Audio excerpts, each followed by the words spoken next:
Assalamualaikum warahmatullahi wabarakatuh. Alhamdulillahi rabbil alamin, wassalatu wassalamu ala asyrafil anbiya'i wal mursalin wa ala alihi wa sahbihi ajma'in, amma ba'd.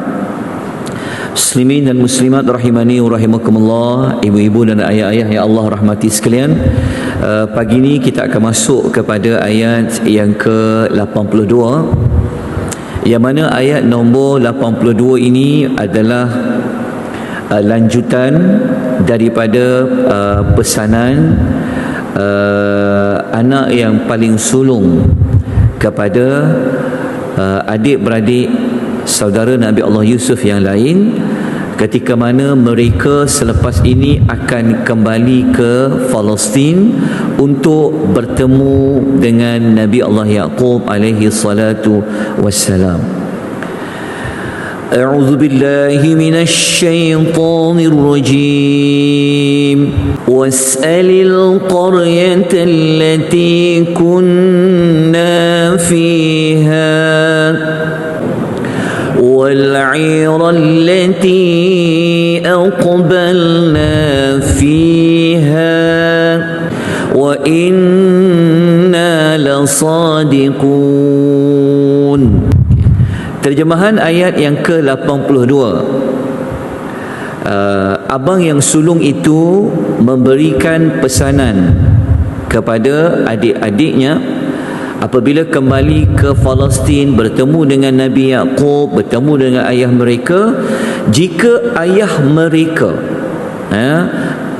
tidak mempercayai apa yang mereka nak sampaikan, maka tanyalah kepada penduduk negeri tempat kami berada di situ. Okey. Pertama, kata anak yang paling sulung itu, cara pertama untuk dapatkan keyakinan, ayah dia tu boleh tanya kepada penduduk di Mesir itu apa yang berlaku sebenar-benarnya. Okey. Yang kedua, dan tanyakan juga kepada kafilah yang datang bersama dengan kami. Okey. Cara yang kedua, kalau ayah mereka tidak percaya juga, ayah mereka boleh bertanya kepada kafilah yang datang bersama dengan mereka masuk ke Mesir. So ada dua cara. Macam mana nak meyakinkan bapa mereka Nabi Yaqub? Yang pertama, kena tanya sendirilah. Maksudnya kena tanya penduduk Mesir, dan boleh juga bertanya kepada kafilah yang datang bersama mereka. Kemudian mereka menegaskan, sesungguhnya kami adalah orang yang memang bercakap benar. Okey, daripada ayat ini apa yang kita dapat belajar? Pelajarannya yang pertama, kita dikehendaki, kita dah belajar sebelum ini pun, mengemukakan bukti-bukti yang boleh mengukuhkan dan menguatkan kenyataan. Maksudnya kalau kita cakap kalau kita yang cakap tanpa ada bukti, mungkin boleh menimbulkan keraguan. Tetapi nak kuatkan lagi bukti, maka kita kena bagi bukti yang lain yang menyokong kepada apa yang nak disampaikan. Kalau dah percaya, tak perlulah kemukakan bukti. Tapi kalau si tidak percaya, maka kena datangkan beberapa bukti-bukti yang lain untuk mengukuhkan apa yang nak disampaikan. Pelajaran yang kedua, kenapa mereka mengusulkan supaya bertanya kepada orang yang pernah pergi, orang yang berada di tempat itu, menunjukkan bahawasanya satu kenyataan yang sangat kukuh, bukti yang sangat kukuh, mestilah terdiri daripada pihak yang menyaksikan sendiri, yang melihat apa yang terjadi. Okey, maknanya anak-anak Nabi Yaqub ni mereka tidaklah hanya mengatakan kami cakap benar ayah, tetapi mereka mengemukakan dua usul untuk menguatkan hujah mereka. Adakah Nabi Yaqub alaihi salam ia menerima bulat-bulat apa yang telah anak mereka sampaikan? Adakah Nabi Yaqub percaya? Mari kita baca ayat yang ke-83. Qala bal sawwalat lakum anfusukum amra fasabrun jamil asa Allahu an ya'tiyani bihim jami'an innahu huwal alimul hakim. Apa jawapan Nabi Allah Yaqub setelah mendengar kenyataan 9 anaknya? Dia berkata, bahkan nafsu kamu telah memperelokkan pada pandangan kamu suatu perkara. Nabi Yaqub ni dia ulang balik ayat yang pernah dia jawab ketika ayat berapa? Ayat ni sebenarnya kita pernah jumpa. Dulu kita pernah jumpa. Tak apa, saya ingatkan kembali. Ingat tak tuan-tuan peristiwa yang mereka balik daripada bermain pada waktu Isyak? Mereka menangis balik jumpa Nabi Yaqub dan mereka membawa baju Nabi Allah Yusuf yang ada darah, tapi adalah darah yang palsu. Apa jawapan Nabi Allah Yaqub? Nabi Allah Yaqub jawab jawapan yang sama daripada ayat qala bal sawwalat sampailah fasabrun jamil. Nabi Allah Yaqub ni dia seperti tak percaya. Kamu reka ni, kamu buat-buat ni. Tapi kita tahu dalam kisah ini memang anak Nabi Yaqub tu cakap benar. Tapi Nabi Yaqub, walaupun dia seorang Nabi, seorang Rasul, kalau Allah tak bagi tahu dia apa yang berlaku, dia tak akan tahu. Menunjukkan para Rasul ini juga dia tidak tahu benda yang lepas. Dia tidak, maksudnya dia tak tahu benda yang gaib, kan? Jadi dia ulang kembali seperti mana yang pernah mereka lakukan pada ayat yang ke-18 dulu. Sebab tu Al-Imam Ibn Kathir dalam Tafsir Al-Quranul Azim kata, Nabi Allah Yaqub alaihi salam berkata kepada mereka seperti apa yang telah dikatakan oleh Nabi Yaqub ketika mereka datang membawa baju Yusuf alaihi salam yang berlumuran dengan darah yang palsu. Okey, saya tunjukkan ayat dia. Ayat nombor 18 tu, kalau masih ingat dekat nota yang pertama, yang ayat yang depannya waja'u ala qamisi bidamin kazib. Nampak tak ayat sama? Qala bal sawwanat lakum anfusukum tu.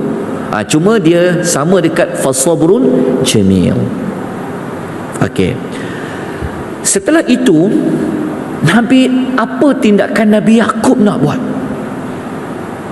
Dia nak cakap banyak, dia nak berletih, dia nak marah-marah. Apa boleh buat?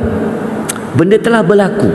Sebab kali ini dia kehilangan 2 anak dia pula.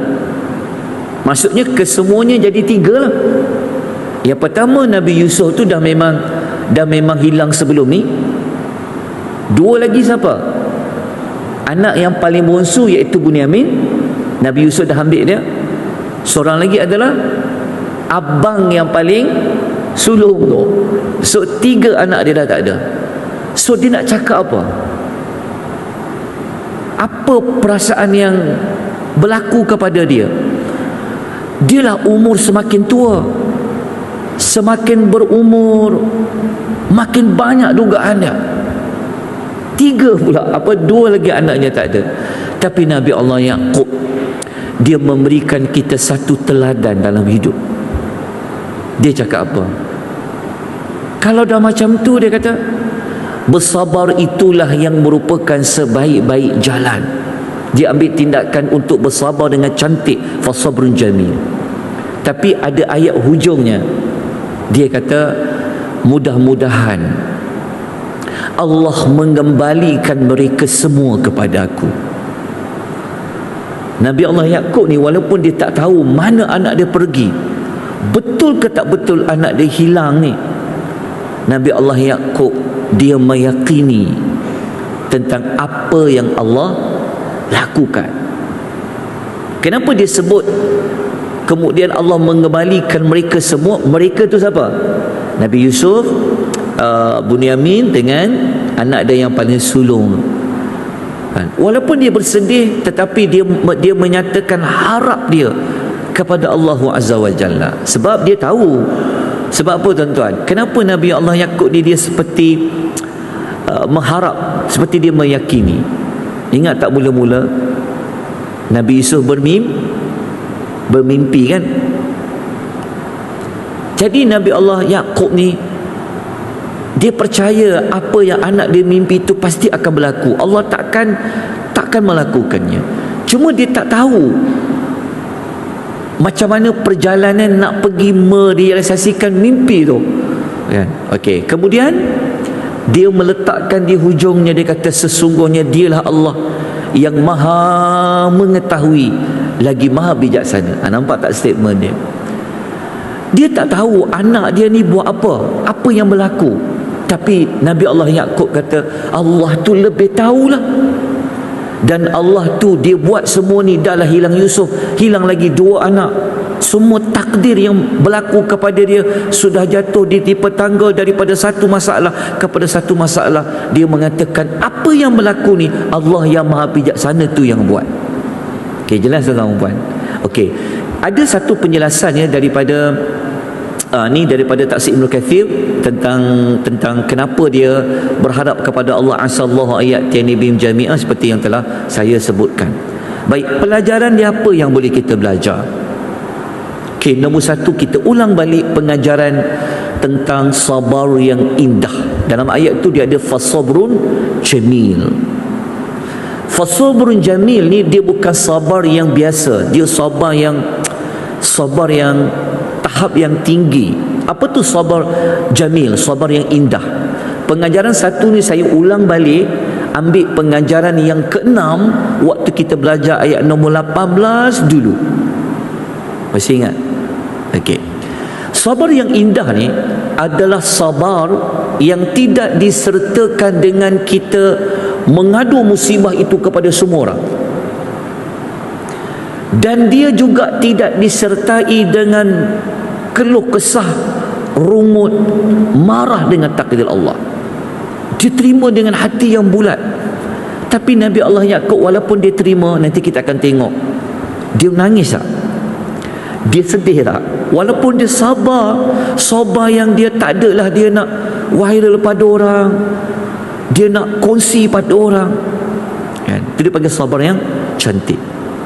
Okey, pelajaran nombor 2, kita dituntut berbaik sangka dengan Allah Subhanahu wa ta'ala. Baik sangka. Tentu ada sesuatu hikmah yang Allah nak beri ni. Okey, tentu ada sesuatu kebaikan pada ujian ini. Okey, pelajaran nombor 3, kita dapat belajar, kita kukuhkan sekali lagi, Allah tu bersifat maha mengetahui. Banyak kali kita jumpa cerita tentang Allah lebih tahu, Allah mengetahui, menunjukkan kepada kita kerana Allah dia tahulah, dialah yang akan menjalankan takdir hamba dia. Ingat lagi kita pernah bincang tentang rukun takdir. Sebab tu kalau kita belajar tentang qada qadar, salah satu daripada 4 rukun nak faham qada qadar ni, salah satu daripadanya ia mesti dibincangkan tentang ilmu Allah. Allah ni dia maha mengetahui. Sebelum dia cipta kita lagi, sebelum ada langit dan bumi, 50,000 tahun takdir kita sudah tertulis. Allah maha mengetahui apa yang telah berlaku, yang sedang berlaku. Mungkin ada di kalangan kita ni yang dia menghadapi masalah yang sama, menghadapi kerana anak-anak. Ingatkan makin tua macam makin selesa, tapi ujian anak-anak macam-macam. Allah maha mengetahui. Allah maha mengetahui ke depan ni apa yang berlaku. Allah maha mengetahui. Okey. Yang keempat, kita dapat belajar, kita kena tahu apabila Allah ni dia yang menjalankan takdir kita, kerana dia maha mengetahui, maka setiap yang dia takdirkan pasti mempunyai hikmahnya, pasti ada kebaikannya, pasti. Kita tak boleh kata mungkin, pasti ada kebaikan. Kenapalah waktu dah berumur ini ujiannya makin berat? Contoh, kita pegang, ingat kisah Nabi Yusuf. Ingat kita pernah sebut awal-awal dulu waktu pengenalan surah Yusuf, apa kelebihannya? Orang yang berada dalam keadaan runsing, keluh kesah, berada dalam banyak kesulitan hidup dia, maka kalau dia baca surah Yusuf, dia akan dapat meringankan ujian dalam hidupnya. Tapi dia kena fahamlah, bukan dia hanya dia baca. Baik, tindakan selepas tadabbur kita perlu ambil, sudah pasti hadaplah segala ujian hidup ini dengan penuh sabar. Bukan sabar biasa-biasa, sabar yang cantik. Yang kedua, bersangka baik dengan Allah Subhanahu Wa Taala. Okey, sebelum kita pergi kepada ayat yang lain, izinkan saya untuk sebutkan sikit tentang sabar. Saya belum pernah cerita tentang kelebihan sabar, pagi ni kita cerita. Sabar, kena banyak sabar. Terutama nota tak dapat lagi. Waktu saya bagi lewat, nak tengok sabar tak jemaah-jemaah Masjid At-Taqwa ni. Saya pun kena sabar juga. Dia orang dah minta dah ni. Tak apa, sabar. Saya pun nak ke Palestin minggu depan, nak pergi cari tempat rumah Nabi Yaqub. Tak ada lah, itu termasuk di antaranya. Betul tuan-tuan, saya nak ke Palestin. Baik, pagi ni kita lihat sabar ni. Okey, dalam hadis riwayat Muslim, Nabi menggambarkan sabar ini sebagai dhiya. Sabar ni sebagai apa? Dhiya. Dhiya ni dia lebih kuat daripada nur. Nur cahaya, tapi dhiya ni dia lebih kuat daripada cahaya. Cahaya yang lebih terang daripada nur. Nabi kata wasabru dhiya. Sabar ini adalah dhiya, sinaran. Okey, kalau nak tahu kuatnya cahaya orang yang sabar ni, orang yang sabar ni dia sebenarnya kalau orang yang sabar ni dia seperti ada cahaya kuatnya. Tahu tak cahaya kuat macam mana? Adalah kuatnya cahaya matahari. Sebab dalam surah Yunus ayat 5, Allah mengatakan matahari ni dia keluar apa? Huwallazi ja'ala syamsa dhiya'an wal qamara nura. Dialah yang menjadikan matahari ini terang benderang. Jadi orang yang sabar ni dia seperti mempunyai cahaya matahari, bukan cahaya bulan. Kerana apa? Kerana kita tahu dalam sains, cahaya mana yang kuat? Cahaya bulan ke cahaya matahari? Cahaya matahari. Sedangkan bulan itu pun mengambil daripada cahaya matahari. Itulah sabar yang ada pada orang yang beriman. Okey, kenapa Allah kenapa Nabi mengatakan orang yang sabar ni dia ada mempunyai cahaya dhiya? Kerana macam ni, orang yang berada dalam kesusahan, kesulitan, dia akan nampak dunia ni macam gelap, betul tak? Habislah, gelaplah hidup aku ni. Dia nampak hidup ni sulit je. Tetapi kalau dia sabar, dia seolah-olah dia dapat cahaya matahari yang kuat tu. Cahaya matahari itu akan terangkan yang gelap tu. Dia ingat hidup dia habislah, gelaplah hidup dia. Tapi kalau dia sabar, cahaya matahari itu akan buang yang gelap tu, buang yang gelap tu, buang yang gelap tu. Akhirnya apa berlaku? Hidupnya akan terang benderang. Maksudnya, bagilah kepayahan yang macam mana pun, dengan sabar kepayahan itu boleh dihilangkan. Itulah sabar. Okey, dalam nota ni saya sempat nukilkan 5 kelebihan sabar. Tapi waktu kita pun dah 21 minit. Mungkin kena sabar dapat kelebihan ni. Ni kita mungkin boleh cerita pada keesokan pagi, insya-Allah. Tapi saya ambil satu saja daripada banyak kelebihan sabar. Ingat, nombor satu saja, Allah bersama dengan orang yang sabar. Bersama tu apa? Tengok dekat ayat Al-Baqarah ayat 153 tu. Innallaha ma'as sabirin. Sesungguhnya Allah bersama dengan orang yang sabar. Bersama ni maksudnya apa?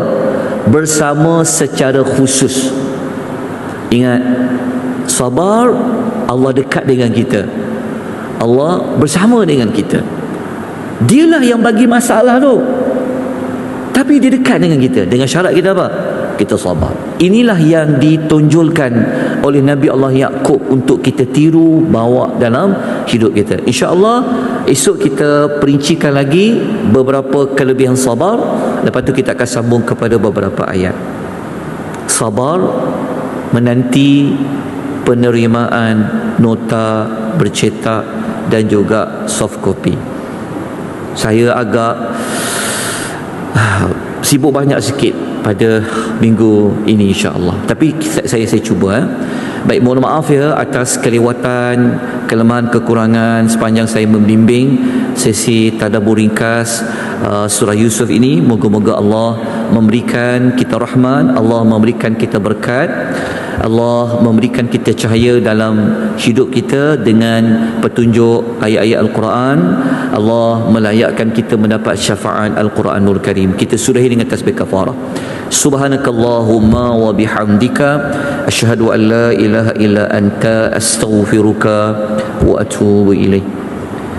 Wal 'asr innal insana lafi khusr illa alladhina amanu wa 'amilus solihat wa tawassaw bil haqq wa tawassaw bis sabr.